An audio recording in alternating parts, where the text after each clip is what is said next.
Hello and welcome to the VickyCharles.com podcast for those of us who need just a little help with our blogging and social media. The show notes for this and all previous podcasts can be found at VickyCharles.com/podcast. And at the moment I'm giving out free social media tips.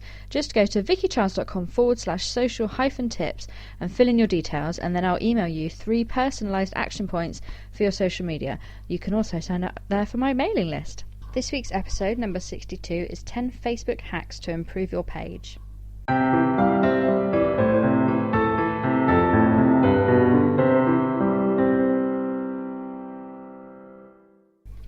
So thanks for tuning in to episode number 62 of the VickyCharles.com podcast. This week's episode is 10 Facebook hacks to improve your Facebook page. Now, I'm just going to run through these quite quickly. I'm not going to give you loads of detail because I have covered a lot of them already in previous podcasts. If you have specific questions, you can always leave a comment and I will always come back to you where I can. So the first Facebook hack to improve your page is to tag people and pages. Now, if I ever post a photo, I always tag. I really hate when somebody tags you in something and it's nothing to do with you. And they've done it just so that you'll come and look, or just so that you're tagged in it. I think Nike did that. Oh, it wasn't Nike, it was somebody else. Like the whole thing with the Nike shoe spam, where they would just tag people in shoe pictures all day. Don't do that. That's not nice. But if you post a picture of a friend or something a friend has sent you, tag them in it. If you post something from a company, tag them in it. If you are writing about how fantastic the service was that you received in a restaurant, tag the restaurant in it. The reason you would do that is so that the restaurant sees it. Also, if you post a picture and your friend is tagged in it, all your friends' friends will see that they're tagged in it. And they'll therefore see your page and they might think, oh, that's cool, I'll like that page, which is what you want. But more importantly, you're getting the reach there from people seeing it. I quite often find if I tag one of my sisters in my page, all of her friends see it and they'll like the page, which increases my reach, not just to them but to their friends. And some of my sister's friends and their friends have ended up liking my page because of it. So you might think, oh, but it's just, that person's friends and they're not interested. But you never know who is interested. You never know who your friends are friends with. So you never know who's going to see it, and it's always worth trying. Tip number 2 for ways to improve your Facebook page is to post selfies and tag yourself.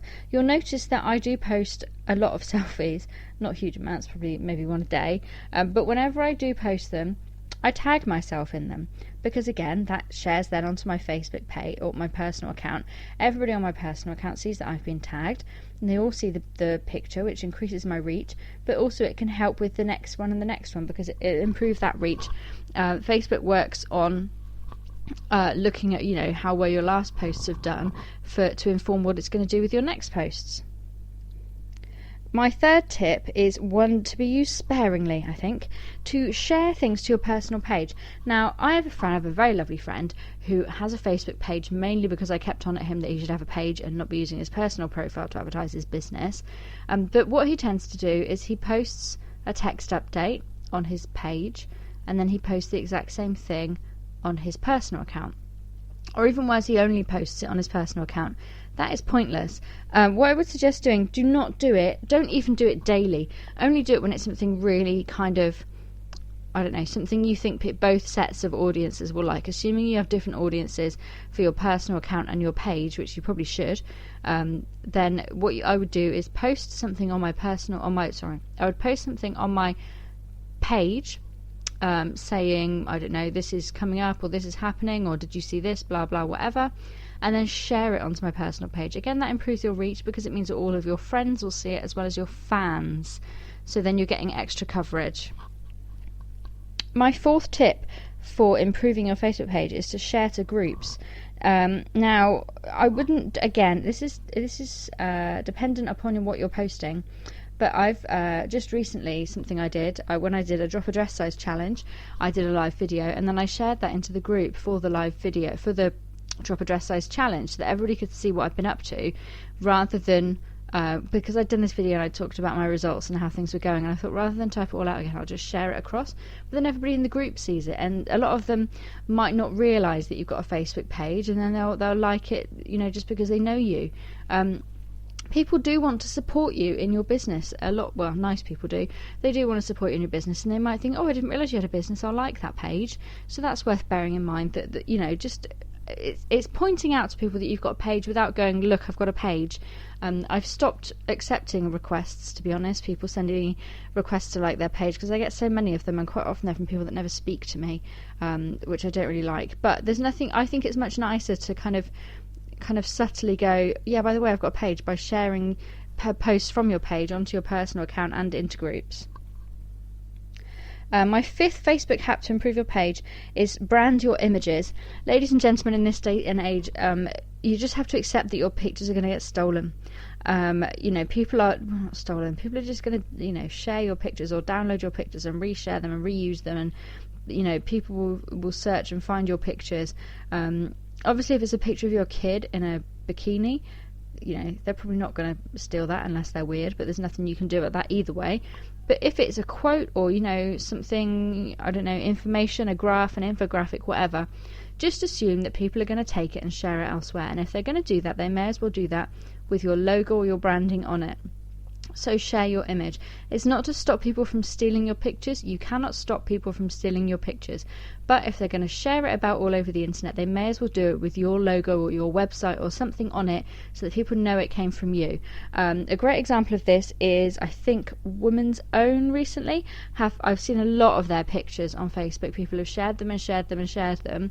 And you know, they've got their branding on the bottom of it, so everyone knows where it's come from. So that does a lot for their brand, and probably has done a lot for their page. People going back to their page to like their page, you know, so that they see the next thing that comes up. The sixth Facebook hack for improving your page is something I bet you can guess what's coming up, ladies and gents. I say it every single week in every single podcast these days: live video. I cannot tell you how much difference live video will make to your page. It can double your reach and your engagement very, very quickly. At the moment, I think I'm averaging about 1 or 2 live videos a week on Single Mother Ahoy. Not so many on VickyCharles.com, because I run out of time, to be honest, to do both. And I know that Single Mother Ahoy gets more reach, and I have more to say, I think, on Single Mother Ahoy lately. Anyway, so it can really improve your reach and engagement. You don't need to be breaking the mold, saying something really outrageously different. You can be, so a lot of my videos recently have been about the drop a dress size challenge that I did, talking about it because I'm reviewing it, so I may as well review it on video as well as on my blog, but also kind of talking about how it's changing how it's changing the way I see food and things, because I think that's interesting for other people on my page. I did one the other week about it was called How Not to Be Depressed, I think, and that got an awful lot of it got a ridiculously high reach. I was amazed by it. But also, I then shared that page. I was quite pleased with myself that I'd done that video, so I shared it onto my personal page. So then again, I'm reaching more people by doing that. So, yeah, I think live video is definitely the way to go. And people say, oh, I don't have the face for live video. Neither do I. Neither do a lot of people out there. Realistically, if you're putting out good content, if you're interesting, engaging, funny, original, people don't care what you look like, really.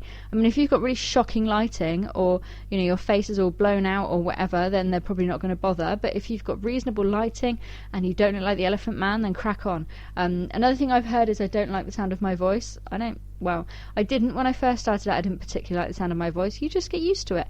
What you can't get used to, I think what people are a bit weirded out by, is kind of sitting in a room on their own talking to an image of themselves on a screen, and that is a bit weird, but the only way to get over anything like that is to just do it. And I really do think that in 6 months, a year time, there will be a massive difference between the people who have adopted live video now and gone with it, and those who are looking up in a year's time going, oh wow, live video is really big, perhaps I should start. And then they will be the ones doing what we're doing now, with the umming and the erring and the bad lighting, and then I don't know what to say and all that rubbish. They'll be doing that against those of us who started now, who are kind of, I don't know, I guess I'm hoping that we'll be more kind of adept at it. We'll know what we're doing. We'll have been doing it for a year. So that basically, adopt it now, so that you're not standing there in a year's time scratching your head and trying to figure out how to catch up. Just start doing it. if you think you're really bad and nobody will want to watch, go on Periscope, because at the moment Periscope is crickets. A lot of people have left Periscope to come over to Facebook, and you can always go on Periscope and just do a short video you can probably manage to do it with no audience, and then you can delete it straight away, nobody will ever see it. Just do that a few times over and over again until you just get used to it, and then you can go onto Facebook Live and rock everybody's world. So yeah, I'm going to stop talking about Facebook Live video now, but I really do think it's the way forward, and I really do think if you want your page to keep going, that's what you need to do.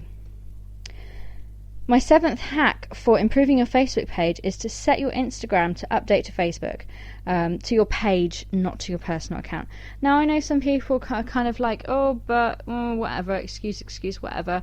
And I've heard some people say that, anything at all that is not uploaded natively into Facebook doesn't do very well, and that can be true. I have several different apps, I suppose you would call them, that update my Facebook page. Some get better engagement than others, some get better reach than others, but every single photo, pretty much, probably 99.9% of the photos that I post on my Facebook page come through Instagram, because I'm too lazy to upload the same picture twice, basically, and they do quite well for me. Perhaps they would do better if I uploaded them natively to Facebook, but I don't have the time, and it does well enough for me. I do quite well out of it. I get pretty decent reach out of it, and my page is doing okay. So, I mean, obviously, if you have the time to edit a picture and put it up nicely directly into Facebook and onto Instagram, or separate pictures or whatever, then by all means. But as a way of making sure that your page is populated throughout the day, uploading to Facebook and having a direct link to your Facebook page from Instagram, not to your personal account, is a great way to start. My 8th hack for improving your Facebook page is to change your header photo. We have it sitting there for so long and it does nothing, but when you change your header photo, people get notifications that you've done that, and they get to see the picture. So update it if you've got an offer going on, if there's something seasonal, if you've just had a new headshot done, whatever. Just update your cover photo on a regular basis, and it just keeps things fresh for people. My 9th Facebook hack to improve your page is to optimize your photo descriptions. So I've just told you there to update your header photo. When you do that, change the description. So don't just have the description, this is a picture. Have something, sign up to my mailing list here, or here's my latest special offer, or when I released my book, I did a nice cover photo. It took me ages to get it right. I did a nice cover photo, buy my new book, click here. And when you clicked on the picture, it gave you the link to buy the book. So things like that can work really well. I think a lot of the time, especially with header photos and profile pictures, we don't use our descriptions to our advantage. And if you think how many people see when you change your cover photo or your profile picture, it's worth doing.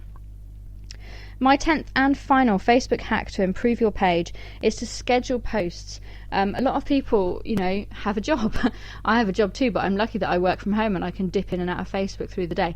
If you're going to be at work all day, or you're out at an event or whatever, and you're just not inclined to sit on Facebook all day, you don't need to.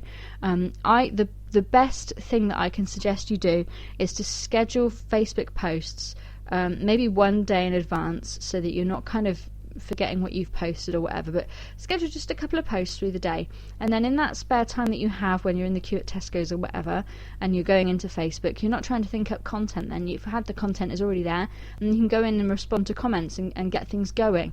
So that works really well for me to have stuff scheduled in, and it means that I'm not scratching my head going, oh god, I've not posted on Facebook for like a day, what can I put? I already have something lined up that's on there, and like I said, then I can go in and respond to comments or share it onto my Facebook page, or basically do something else as a second action after it's posted. Everything works better when it's blocked together in time blocks, so that you're not doing 5 minutes here, 5 minutes there. So set aside an hour, scroll through, find some pictures, some whatever it is that you want to post, stories, what have you, and schedule them to go, maybe over 2 or 3 hours throughout the day. Just experiment with it and see what works for you, but I really think it's a great way of making sure that your page is active on a daily basis. So those were my 10 Facebook hacks for improving your page. I hope you found them useful. If you try any of them and you find they're really successful or really unsuccessful, do please let me know. Thank you so much for listening to the VickyCharles.com podcast. The show notes for this and all previous podcasts can be found at VickyCharles.com/podcast. And don't forget that at the moment I'm giving out free social media tips. So if you go to VickyCharles.com/social-tips and fill in your details, I will email you 3 personalised action points for your social media. You can also tick the box on that form and join my mailing list, where you will be sent a free download of social media tips. And you'll be on my mailing list, so you'll get loads of cool stuff sent to you. Thank you so much for listening, and I'll be back next week.